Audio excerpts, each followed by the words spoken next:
이 일체 지금 일어나고 있는 게 사실은 이게 불법입니다. 왜냐하면 인수위가 청와대 이전을 결정할 아무 권한이 없습니다. 네, 그리고 법적 뒷받침이 없는 청와대 이전이니까 이게 불법이라는 겁니다. 불법. 아까 말씀하셨지만은 회사 본사 옮기는 것도 이게 정관 바꾸고 뭐 이사회 교체해야 되는데 완전히 순수하게 혼자서 윤석열 혼자서 결정한 겁니다. 어떤 협의체도 없었고요. 자문도 없었습니다. 그게 바로 제왕적 대통령이죠. 윤석열 스스로 본인이 제왕적 대통령임을 여실히 증명했습니다. 이제 제왕적 대통령 할 때 뭐 이렇게 여러 예를 들 필요가 없습니다. 윤석열이 제왕적 대통령이다. 요게 바로 제왕적 대통령만 할 수 있고 미국 대통령도 이렇게 할 수가 없습니다.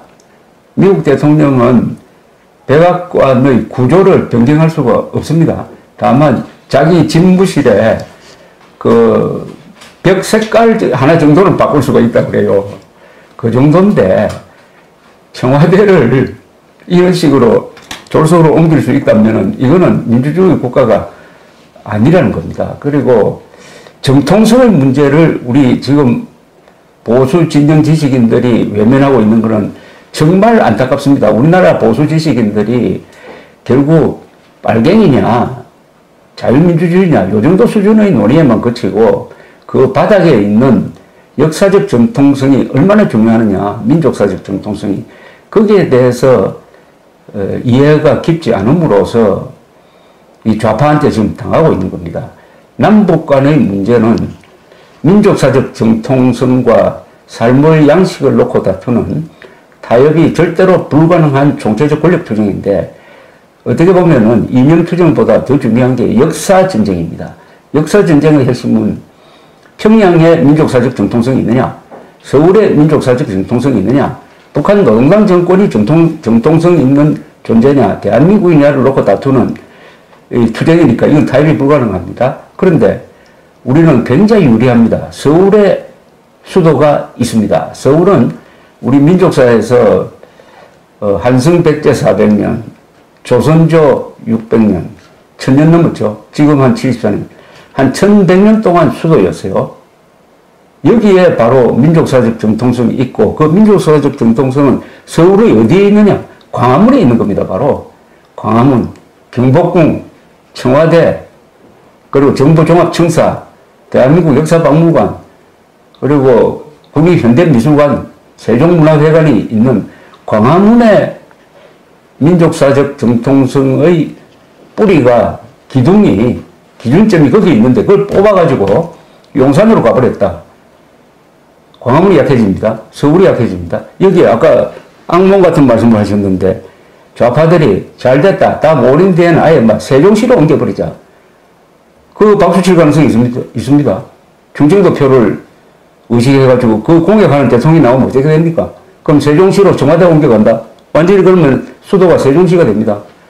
그럼 민족사적 정통성의 싸움이 세종시 대 평양시의 대결이 되는데 세종시의 권위를 가지고 이길 수가 있느냐 이겁니다. 제가 좀 너무 흥분했나요? 아닙니다. 예, 맞고요. 근데 저 이제 어제 그 신문 보도 보셨는지 모르겠는데 김기현 전 원내대표가 KBS에서 이제 인터뷰한 내용이 있어요. 사실 제가 이 책을 쓰면서 가장 이제 염려했던 것은 청와대를 해체하게 되면 대통령제의 기반이 사라지고 그렇게 되면 의원 내각제로 갈 길을 연다.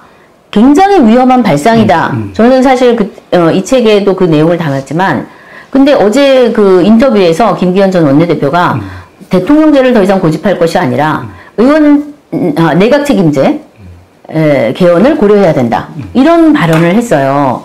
그래서 이 부분은 상당히 우려스러운 부분이고 만약에 이 내각제에 대한 논의가 지금 진행이 돼 왔고 그동안에 그리고 지금 어느 정도 그 의원들 사이에서 이게 공유하는 내용이라면 이거는 청와대는 단지 지금 졸속으로 이전한 것뿐만이 아니라 이런 큰 포석 음모가 있다. 예, 그렇죠. 그거를 저희가 의심을 해봐야 됩니다. 또 의원 내각제로 가기 위해서 대통령 제도의 상징을 또 그 기반을 대통령이 청와대에서 일을 하면 얼마나 수월합니까? 관저도 가깝고 모든 것이 다 갖추어져서 업무를 효율적으로 할 수 있는데 그 기반을 없애니 이제는 5년마다 전세를 살듯이 임차인처럼 옮겨 다녀야 되고 행사를 해도 또 호텔을 빌려서 해야 되고 호텔 빌려서 해야 되고 그때마다 또 여론들이 왜 이렇게 예산을 많이 쓰느냐 뭐 이런 거 따질 것이고 가십거리에 올라가고 여러 가지 부작용이 많은데 이것이 과연 단지 그 윤석열 대통령의 개인적인 취향에 따라서만 옮긴 것이냐. 저는 처음에 그렇게 생각도 했지만 내각제의 위험도 이거 존재한다라고 이제 책에는 썼는데 지금에 와서 보면 지금 그런 논의가 난다는 거는 일어나고 있다라는 거는 저희가 굉장히 주의 깊게 보고 이거는 견제를 해야 된다. 왜냐면 저는 내각제를 반대를 하는데 이유는 국회의원은 국가 경영에 그릇이 못 됩니다. 그릇이 너무 작아요.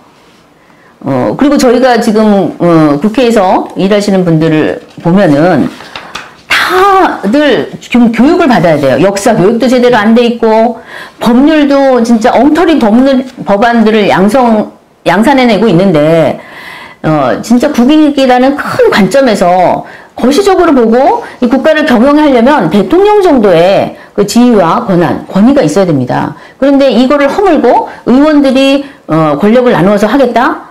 저는 안 된다고 생각합니다. 우리 과거에도 경험했듯이 그거는 국가에 큰 혼란을 일으키고 특히 물론 저희가 북한하고 대치하는 상황이 아니라면 그렇게 해볼 수도 있어요. 의원 내각제 이런 거 해볼 수 있지만 지금 북한의 절대 권력의 상징은 북한에 있습니다.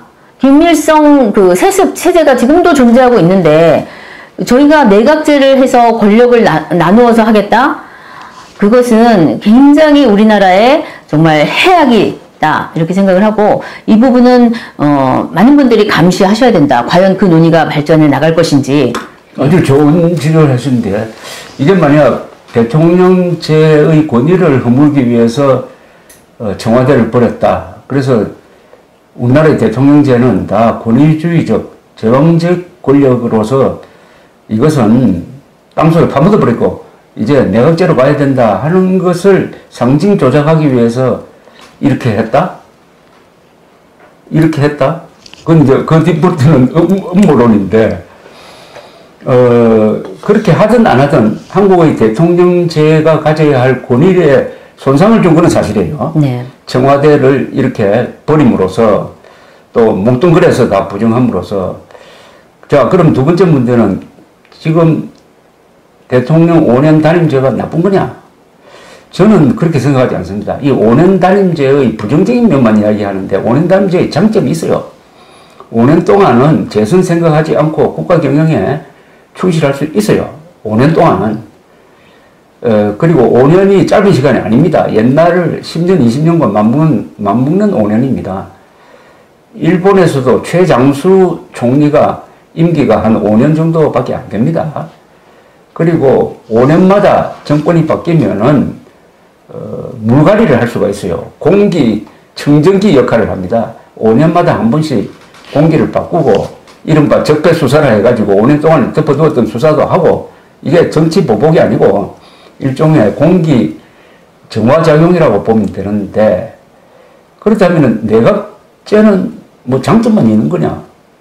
내각제가 과연 장점만 있을까요? 내각제로 하다가 나라가 망하겠다고 해서 대통령 중심제로 간 게 프랑스 아닙니까? 드골 대통령이 제5공화국 헌법 개정으로서 이렇게 됐는데 그래서 이것도 너무 급한 마음으로 하지 말고 천천히 살펴보면서 내각제 검토를 해야 되는데 그런 점을 지금 지적합니다. 그러니까 이게 잘못 이용되면은 하나는 내각제 개헌으로 국민을 속여가지고 내각제 개헌으로 갈 수가 있고 또 하나는 세종시로 가가지고 우리 민족사적 정통성을 크게 훼손시킬 수도 있고 이런 부작용이 앞으로 예상되고 그 다음에 차분하게 앞으로 일어날 일들을 생각하면은 이제 출제는 출퇴근에 따른 위험성 대통령의 동선이 5년 동안 노출되는 데 따른 암살 위험성 본인의 위험성뿐만 아니라 자기 대통령들한테 다 그 위험을 전가를 하게 된다. 무슨 자격으로 윤석열 대통령이 다음 대통령까지 위험에 처하도록 할 수 있느냐. 자, 그러면 대책이 뭐냐. 우선 국방부 외에 한 층을 비워가지고 거기에 아파트처럼 숙소를 정해가지고 출퇴근하지 않도록 하는 거. 이걸 통해서 우선 본인이 안전해야 되고, 그 다음에는 어차피 저 국방부는 오래 쓸 수가 없습니다. 저런 국방부 건물은 한국의 수치입니다. 어떻게 저런 건물을 지어가지고 CNN 같은 데서 맨날 저런 건물 앞에서 방송을 하도록 만들어서 되겠습니까? 우리나라에 걸맞는 근사한 대통령 궁을 새로 지어야 합니다. 청와대로 안 돌아가려면 새로 지어야 합니다. 새로 짓는 데 따른 엄청난 경비가 또 들어갈 겁니다. 그걸 과연 윤석열 대통령이 감당할 수 있겠느냐. 그러니까 새로 짓는다 하는 순간부터 또 대통령실 이전 문제가 막 시끄러워질 겁니다. 그때쯤 되면 힘이 없을 거예요. 이렇게 가다가 5년 뒤 대통령 선거가 되면은 틀림없이 아마 후보 양쪽 다 그렇게 나올지 모릅니다. 지금 이건 안 된다. 이런 두 집 살면 안 된다. 한 사람은 신축 가자 그럴 거고, 한 사람은 저 세종시 가자 그럴 거고, 한 사람은 청와대로 돌아가자 그럴 거고, 이게 국론 분열이 된다 이겁니다. 저는 다시 청와대를 회복해야 된다. 이렇게 돌아가야 된다. 네. 지금 그런데 우리 국민들이 이제 누리고 계세요. 청와대를 방문해서. 그건 뭐 정치지 뭐. 네. 그런데 국민이 대통령과 함께 누리는 그런 청와대로 만들면 된다. 조금 보면 돼요. 네. 그리고 뭐 지금 청와대를 저렇게 공원화하면 뭐 과거에 우리 어려서 이렇게 왕릉에 소풍 가듯이 그런 공간이 되는데, 그런 공간이 아니라 대통령이 그곳에서 집무하고 또 국민이 방문해서 함께 누리는 그 백악관 스타일을 왜 굳이 용산 국방부에 만들어야 됩니까? 청와대를 활용하면 되는데. 되지. 예, 넓은 공간이 있고, 그리고 정말 청와대에서 국민들을 많이 초청을 해서 국민들에게 위로도 주고 함께 뭐 행사도 하고 이러면서 그 대통령이 좀 더 소통을 할 수가 있습니다. 그래서 저는 반드시 이 5년 후에는 이 문제를 이제 바로 잡아야 된다. 저희 의견은 청와대로 돌아가서 거기서 국민과 함께 하는 대통령 집무실 이런 것들을 만들면 된다. 이렇게 생각을 합니다. 지금 그동안 활동하시면서 두 차례 세미나를 하셨고, 최근에는 이런 책을 또 펴냈어요. 국민은 청와대 이전을 반대한다. 이 책을 아주 급하게 만드셨는데 내용이 아주 좋습니다. 청와대는 대한민국 정통성의 상징이고 대통령의 소재지는 핵심적인 헌법사항으로 개헌 절차 없는 이전은 위헌입니다. 이 앞에 발문이 딱 이렇게 적혀 있고, 여기에 글을 쓰신 분들이 말하자면 이 운동에 적극적으로 참여하는 분들인데, 현재 이 운동을 같이 하고 계시는 분들이 어떤 분들이 계십니까? 저희가 이제 1차 토론회 때는 우리 그 펜앤마이크 정규재 주필님, 또 심동보 제동님, 심동보 제동님, 네, 그다음에 이제 이상로 기자님, 또 이주천 오망대 교수님 등이 참여해 주셨고, 또 변호사로 김기수 변호사님이 함께 하셨고, 또 이제 얼마 전에 우리 유승수 변호사님, 네, 또 함께 해주셔서 저희가 지금 헌법소원을 준비 중이거든요. 박인환 교수도, 예, 박인환 교수님도 함께 계시고, 또 우리 대진대 김영균 교수님도 또 함께, 김영균 교수님, 네. 또 변호사님 한 분 더 계신데 하은정 변호사님도 함께 하시고, 하은정. 예. 그 외에도 한변 소속. 한변 소속 하은정 교수님, 변호사님. 네. 그 외에도 이제 일반 분들이 많이 참여하고 계십니다. 아주 귀한 분들입니다. 그러니까 보수적 성향을 유지하더라도 법에 맞지 않고 사실에 맞지 않으면은 그건 잘못된 거다. 이렇게 발언할 수 있는, 말하자면 진영 논리에 빠지는 것을 거부하는 분들, 이런 분들은 또 외로워요. 그 같은 진영에서도 욕을 먹고, 또 좌파 진영에서는 뭐 그렇다고 뭐 박수 칠 리도 없고 해가지고 좀 외로움 느끼시죠, 요새? 네, 제가 이 책을 이제 쓰고 나서 뭐 반대하시는 분들이 심한 말도 들어봤어요. 뭐 잘못하면 칼 맞는다. 그런 말씀도 하시더라고요. 그래서 이 동지 맞나? 그런 생각까지 하게 됐는데 일단은 이 책에 대해서 잠깐 말씀을 드리면 그 청와대 이전을 반대하는데 이걸 의견을 수렴할 수 있는 공간이 너무 없었어요. 진영 저희 그 우파 분들이 대부분 지지하고 또 이거에 대해서 반대 의견을 내면은 말을 못하게 자꾸 억누르시고 이런 일들이 많아서 발목 잡지 마라 이렇게 하시는데 그래서 왜 잘못됐는지 역사적으로 또 헌법적으로 그 문제점을 짚기 위해서 책으로 만들었고 또 여기에는 저희가 이제 첫 번째 헌법소원 각하됐는데 그 첫 번째 헌법소원의 그 소장도 저희가 담아놨습니다. 그리고 전문가 분들의 의견을 또 담아놨고요. 여론조사 결과라든가. 그래서 이 책을 보시면 왜 청와대 이전을 반대하는지 그냥 막연히 지지하거나 막연히 반대했던 분들이 정확히 역사적으로 그 주인의식을 가지고 이거는 우리가 결정해야 될 문제구나. 이게 대통령이 결정한 문제가 아니고 국민이 결정해야 될 문제구나. 이런 그 주인의식을 갖게 되실 거라고 저는 믿습니다. 그래서 첫 번째 헌법소원이 각하된 이유는 그 헌법소원의 대상이 3월 20일 윤석열 당선인이 발표한 청와대 이전 계획이다. 그걸 상대로 헌법소원을 했더니 그것은 어디까지나 계획일 뿐 그것은 법도 아니고 실행된 것도 아니지 않느냐. 네네. 그래서 각하한 거고 이제는 이미 청와대가 이제 없어져 버렸고 집무실로서는 지금 용산에 옮겼으니까 지금 소송을 하면은 다른 법리가 이제 적용될 겁니다. 그죠? 네네. 예. 저희가 이제 3월 20일 당선인께서 기자회견 하고 나서 너무 진행이 빨리 일어나는 거예요. 그리고 또 문재인 대통령 이 당시에 360억 예비비를 또 승인을 해주고 그래서 안 되겠다. 원래는 저희가 이제 헌법소원을 좀 늦춰서 4월 말쯤 예정을 했는데 너무 이게 급속하게 진행이 되는 바람에 저희가 바로 그냥 소장을 접수를 했습니다. 그 뜻을 같이 하시는 네 분이 접수를 했는데 당시 이제 저희 근데 이제 각하된 이유는 헌재에서 내부적으로 계획을 한 거 그리고 그거를 공표한 행위 이거가 저희의 기본권, 청구인들의 어떤 기본권에 영향을 주지 않고 법적주의에 어떤 변화를 주지 않았다. 그런 취지로 각하를 했습니다. 근데 이제는 저희가 용산 이전이 거의 완성이 되어 가고 있기 때문에 그 이후에 기자회견 이후에 있었던 여러 가지 권력적 사실 행위들을 또 저희가 이제 모두 다 적시하고 또 심판의 대상을 확대해서 새롭게 헌법소원을 제기하려고 하고 있습니다. 조만간 하려고 하는데 뜻을 같이 하시는 분들이 계시면 이 헌법소원의 청구인으로 참여해 주시면 정말 큰 힘이 되겠습니다. 뭐 비용 부담이라던가 이런 것이 전혀 없고 변호사님들이 이미 준비하고 계시고 국민의 의견을 헌재에 알리는 차원에서 많은 시민들께서 참여해 주시면 감사하겠습니다. 그 연락처를 좀 알려주시면 좋겠는데. 네네. 저희 The Blue House 2022 gmail.com. 블루하우스 2022 gmail.com. 요 밑에 써놓겠습니다. 예, 밑에 자막으로 좀 넣어주시면 감사하겠습니다. 예. 네. 아이고, 오늘 감사합니다.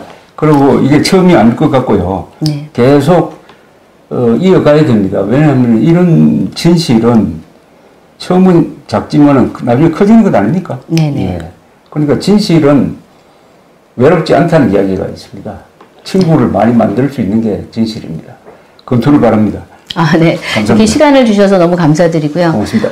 앞으로 저희가 포기하지 않고 저희는 이 일을 계속 해나가는데 좀 더 이제 더 많은 분들이 참여하실 수 있도록 진보 쪽에 계신 분들도 초청을 해서 그렇죠. 저희가 토론회를 이어가려고 합니다. 그래서 다양한 국민들의 의견을 모아서 저희가 정말 국가를 정상화시키는 일에 밑거름이 되었으면 합니다. 이게 바로 통합입니다. 그리고 좌우를 통합하는 것은 진실로서 통합하는 거 아니겠습니까? 그리고 윤석열 대통령이 취임사에서 민주주의를 위협하고 있는 것은 반지성주의다. 반지성주의는 진실을 거부한다. 반지성주의는 바로 진실을 거부한다. 이렇게 이야기했습니다. 내가 보기에는 윤석열 대통령의 이 청와대 이전이 이게 반지성입니다. 왜냐하면 진실을 무시한, 법을 무시한 행동이었거든요. 그래서 윤석열식 이 논리로도 윤석열식 이 행정이 부정되는 겁니다. 그럼 뭐